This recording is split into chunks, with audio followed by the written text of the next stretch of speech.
What's up guys, it's Criddle here from the AnimeBallZ team with another This Is. And this is a This Is that combines two very cool things. It combines guns and samurai, making Samurai Gun. Off the tracks. So Samurai Gun is about Ichimatsu, who is the Samurai Gun. He is a half-blood in the series. He is half Japanese and half Western. Doesn't really come into it, but they don't actually explain where his father's from, but his mother is Japanese. I wouldn't say it doesn't go into it because trust me, that is a big building block for his character, so I'm not going to go into the stuff behind all that, that history that he has, but it is what's helping to spur him on to be the Samurai Gun.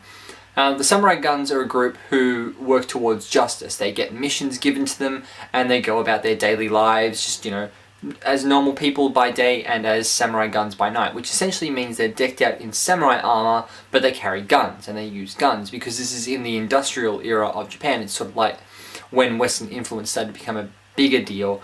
Sort of a very similar time to what Samurai Champloo is, where guns have been introduced, but the Western culture hasn't come in. It's still a very Eastern country.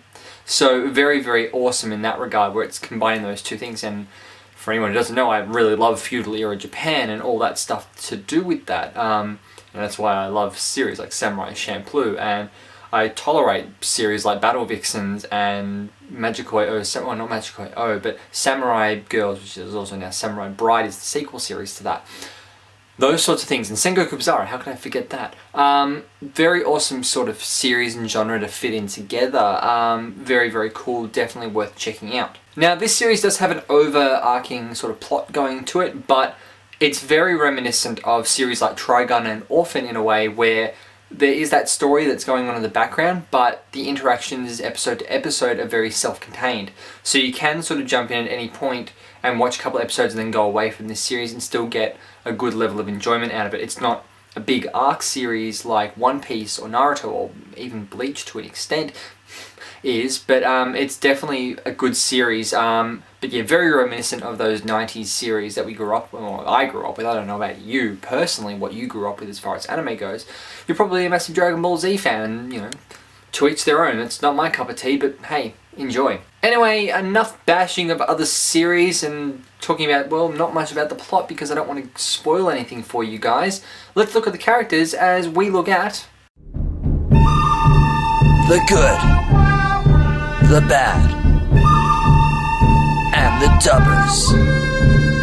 Now, I only mentioned Ichimatsu in the bit that I was talking about because he's really the only character that sort of matters, but there are some other characters that do come into it and are worth mentioning. So Ichimatsu is voiced by Illich Guardiola, who is Kaito from Ergia, Ayumu from Ino X Boku, and Kenren from Sayuki Gaiden. Ohana, who is kind of the love interest in this series, and I didn't mention it in the start bit, but she's a love interest but she doesn't play a huge part in the plot, is voiced by Shelley Colleen Black, who is Medaka from Medaka Box, Oda from Battle Girls Time Paradox, and Matabe from Samurai Girls. And Kurenai is voiced by Christine Orton, who is Izumi from Full Metal Alchemist, young Sanji from One Piece, and Sakaki from Azumanga Daioh. So Samurai Gun is a very cool concept and good series. It's a very dark series because a lot of the action does take place at night, and that does work against it. But I do love a feudal series with guns and stuff like that. It's always very cool and I love that sort of stuff. And it's nice to see the Western and Eastern cultures sort of bashing their heads together and just see what influences that has on a series. I do give this series a 6 out of 9. It is one of those series that does require a lot of effort to sort of really focus on the plot, because the plot's sort of like these little segments throughout the episodes, but the main plot doesn't really come directly into those episodes, so very self-contained series. I prefer a series with more of that bigger storyline to it. One Piece is my favourite series and Fairy Tail is in second. I love those big storylines, so it is something I really enjoy, but this was a good series nonetheless. So I'm Criddle, this has been Samurai Gun on another This Is, and I'll catch you guys on the flip side.